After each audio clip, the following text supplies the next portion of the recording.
There was one story that was so disturbing, so dark. Even the news couldn't handle it.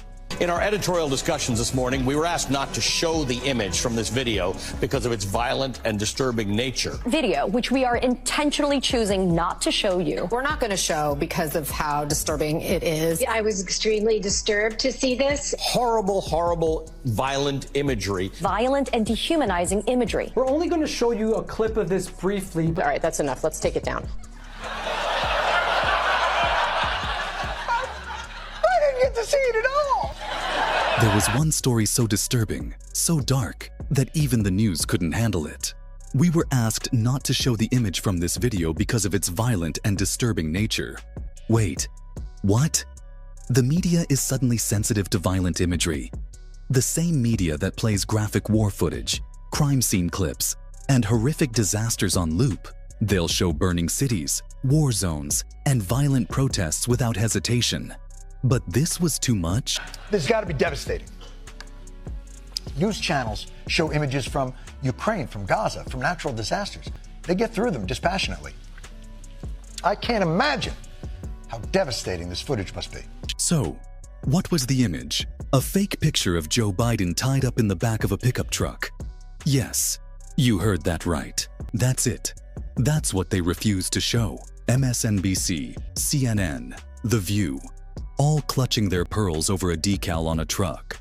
Former President Donald Trump shared a video, this one, on his Truth Social account featuring an image of President Joe Biden hogtied on the back of a pickup truck.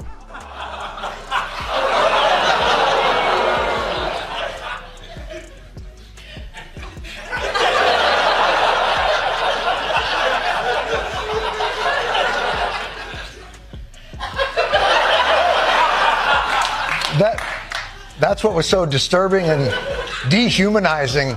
You wouldn't show it on television, and an airbrushed Biden decal on the back of a truck? I mean, are they serious? Reminder, this is the same media that gleefully aired Kathy Griffin holding a severed Trump head.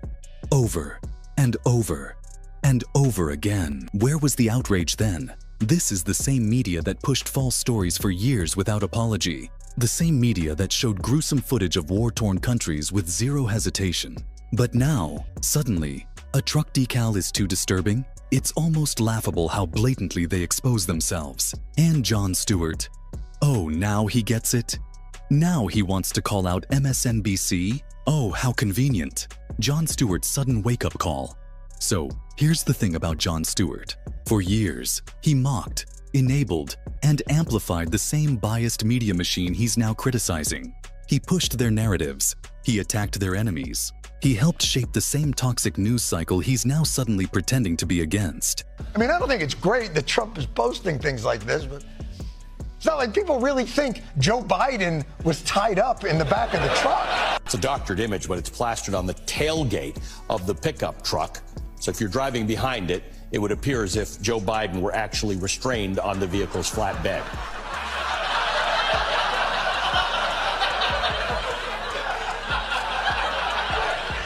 And now, when it's safe to do so, when the mainstream media is collapsing under its own weight, he suddenly wants to be the hero? This is what's happening. The media knows people aren't buying it anymore. They see the ratings dropping. They see trust in corporate media at an all-time low. And now, guys like Jon Stewart want to act like they've been independent thinkers this whole time. Give me a break. So, back to this horrific Biden truck decal.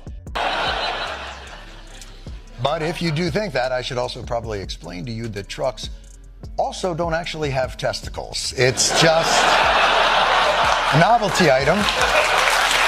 And it's not as though when an F-150 and a Silverado love each other very much, they get one of these. It's not. What is going on? The real reason they're panicking, it's not because of some fake moral outrage. It's because they know they no longer control the narrative. This was Trump posting it on his platform, and they hate that they can't censor it. They freaked out because it was symbolic of how little control they have now. And here's what's really wild.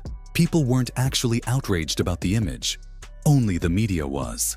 Go look at social media. No one normal cared. But the media? Total meltdown. It's too violent. We refuse to show it. We are disturbed beyond words. Reality check.